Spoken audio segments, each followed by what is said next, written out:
రైతుల సంక్షేమమే కూటమి ప్రభుత్వ లక్ష్యమని గండేపల్లి మండలం తాళ్ళూరు గ్రామంలో సర్పంచ్ శీలామంతుల వీరబాబు అధ్యక్షతన రాజముద్రతో కూడిన మా భూమి మా హక్కు నూతన పాస్ పుస్తకాల పంపిణీ కార్యక్రమంలో ఎమ్మెల్యే జ్యోతుల నెహ్రూ పాల్గొన్నారు.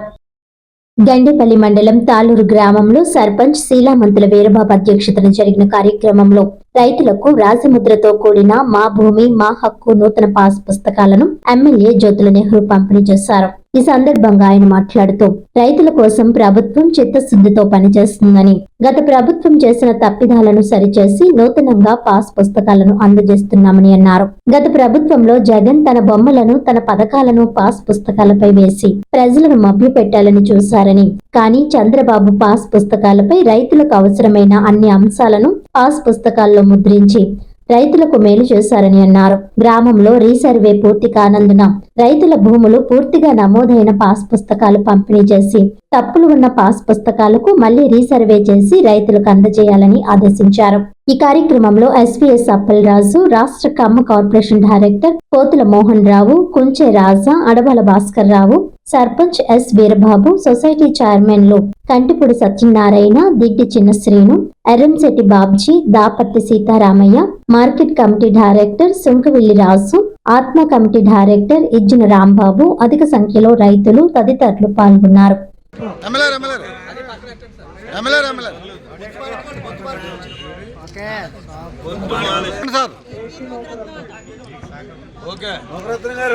నీ పేరు చెప్పు.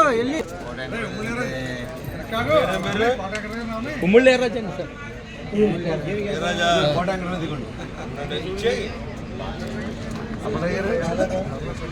ఎంత భూమిది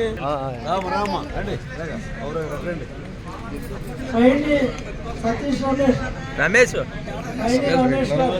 రమేష్ గారు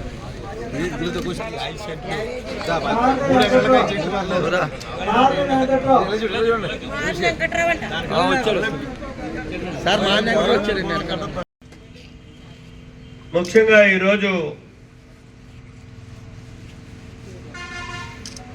మీ భూమి మీ హక్కు అంటే నిన్నటిదాకా మీరే అనుభవిస్తున్నారు. దాని మీద హక్కు ఎవరిదో తెలియనటువంటి పరిస్థితుల్లో నిన్నటిదాకా ఉన్నటువంటి పరిస్థితి. దానికి కారణం మీరు అభిమానించి ఈ రాష్ట్రంలో వచ్చినటువంటి ఒక మంచి ప్రభుత్వం తీసుకున్నటువంటి మొట్టమొదటి కార్యక్రమం ఏదైనా ఉంది అంటే మీ హక్కుని భూమి మీద మీకు పరిరక్షించేటటువంటి కార్యక్రమం. ఏకంగా ఒక జీవోనే రద్దు చేసినటువంటి పరిస్థితి. ఏంటంటే జీవో టైటిల్ యాక్ట్. దాన్ని ఎవరి భూమినైనా ఎవరైనా ఆక్రమించుకుని ఇది నాది అని చెప్పేసి మనకున్నటువంటి బలంతో కానీ మనకున్నటువంటి రాజకీయ వస్తాతో కానీ మనం ముందుకెళ్తే అది భూమి అందా అయిపోతుంది. తాతల నాటి నుంచి మీ భూమి అయినా సరే నాకు వచ్చేటటువంటి పరిస్థితి. ఈ ల్యాండ్ టైటిలింగ్ యాక్ట్ ప్రకారం చూసుకుంటే అది గత ప్రభుత్వం జగన్మోహన్ రెడ్డి గారి ప్రభుత్వం ఇచ్చింది. దాన్ని ఇమీడియట్ గా మీరు కోరుకున్న ప్రభుత్వం వచ్చిన తర్వాత చంద్రబాబు నాయుడు గారు రద్దు చేయడం జరిగింది. అక్కడితో ఆగలే. ఇప్పుడు మీ భూమి తాతల నాటి నుంచి మీకు వచ్చినటువంటి భూము లేదా కష్టించి ఆరుగాలం శ్రమటోర్చి కొనుక్కున్నటువంటి భూము, ఈ భూమి మీద పట్టాదారు పాస్ పుస్తకం పాత ఉంటుంది చూడండి. ఇక్కడ ఈ పట్టాదారు పాస్ పుస్తకం గత ప్రభుత్వం ఏ ప్రభుత్వం ఇచ్చినా పట్టాదారు పాస్ పుస్తకం ఇది ఇచ్చింది. ఉన్నమాలో ఉండే ఇక్కడ ఎంబలం వచ్చి ప్రభుత్వ ఎంబలం తోటి పట్టాదారు పాస్ పుస్తకం వచ్చింది. జాతీయతా భావం పెంపొందించాలనేటటువంటి ఆలోచనతోటి మనకు స్వాతంత్ర్యం తెచ్చినటువంటి జాతీయ జెండాని ఇక్కడ ముద్రించింది. హక్కుని ఈ పట్టాదారు పాస్ పుస్తకం ద్వారా మీకు అతను ప్రభుత్వంలో ఇచ్చినటువంటి సంక్షేమ కార్యక్రమాల్ని ఇక్కడ ముద్రించాడు వెనక పక్కనే. నేను దీన్ని కాదన్నా, కానీ ఈ సంక్షేమ కార్యక్రమాలు కూడా ఒక్కసారి మీరు దృష్టి తేవాలి.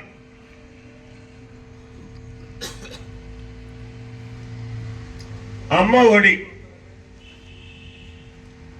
తను ఏమన్నాడండి ఎన్నికల ముందు? ఎంతమంది చదువుకుంటే అంతమందికి కూడా కుటుంబంలో ఉన్న పిల్లలకు నేను అమ్మ ఒడిస్తాను అని చెప్పాడు. ఇచ్చాడా? తీరా అధికారంలోకి వచ్చిన తర్వాత ఒక్కడికే ఇచ్చాడు. ఒకరిని చదివించు, రెండో వాడు ఉంటే ఒక కర్ర ఇచ్చి దోళ్ళు గాయించు. ఇది అతను చెప్పినటువంటిది. అంటే చదువుకుంటే తెలివైన వాళ్ళు అయిపోతారు. నా మాట ఎక్కడంటారు మీరు? ఇప్పటికే సగం సగం తెలివితేటలతో నా మాట వింటలే, నా ఆట సాగటంలే. పూర్తిగా పరిపూర్ణంగా మీరు అంతా చదివేసుకుంటే మా మాట వినే పరిస్థితి ఉండదు. ఆ దురాలోచనతోటి ఈ సక్రమంగా అమలు చేయలేనటువంటి దాన్ని గొప్పగా చెప్పుకుంటూ అమ్మ ఒడి అని చెప్పేసి ఒక బొమ్మ వేశాడు ఇక్కడ. అక్కడితో ఆగలే. జలయజ్ఞం అంటే ఈ జలయజ్ఞం అనేటటువంటి కార్యక్రమం యావత్ ఆంధ్రప్రదేశ్లో ఉన్నటువంటి ప్రతి ప్రాజెక్టుని పూర్తి చేయడానికి ఆనాడు మాటిచ్చి కార్యక్రమాన్ని పెట్టి రాజశేఖర రెడ్డికి వారసుడిగా నేను జలయజ్ఞాన్ని పూర్తి చేస్తాను అని చెప్పి గొప్పగా చెప్పుకున్నటువంటి ఈ వ్యక్తి ఒక్క ఎకరం నీరు కూడా కొత్తగా ప్రాజెక్టు ఏ ప్రాజెక్టుకి కూడా ఒక్క ఎకరానికి కూడా నీరు ఇవ్వనటువంటి నికృష్టమైనటువంటి పాలన చేశాడు. ఇది కరెక్టా? ఎక్కడికో పోవక్కర్లే, మీ తాళ్ళూరే, మీ వెనక నెత్తి మీద ఉన్నటువంటి లిఫ్ట్ ఇరిగేషన్ స్కీమ్ ఏమైంది? 31,000 ఎకరానికి నీరు ఇవ్వాల్సినటువంటి ఆ పథకం నిర్వీర్యం అయిపోయింది. ఇక జలయజ్ఞం ఇది అమలు చేయగలిగాడా? అంటే అతను అబద్ధపు పాలన ఏ రకంగా జరిగింది, మళ్ళీ నమ్మించడానికి ఏ రకంగా ప్రయత్నం చేశాడు అనడానికి ఇదే నిదర్శనం. అలాగే మద్య నియంత్రణ దప్పదప్పాలుగా మద్యాన్ని నియంత్రిస్తాను, 5 సంవత్సరాల్లో సంపూర్ణంగా మద్యం లేకుండా చేస్తాను అన్నాడు. చేశాడా? చెయ్యకపోగా కల్తీ మద్యం ఇచ్చి ఎంతో మంది ప్రాణాలు పోవడానికి కానీ ఆరోగ్యాలు సర్వనాశనం అవడానికి కానీ కారకుడు అయ్యాడు ఈ పాలకుడు అని చెప్పేసి మనం చెప్తున్నాం.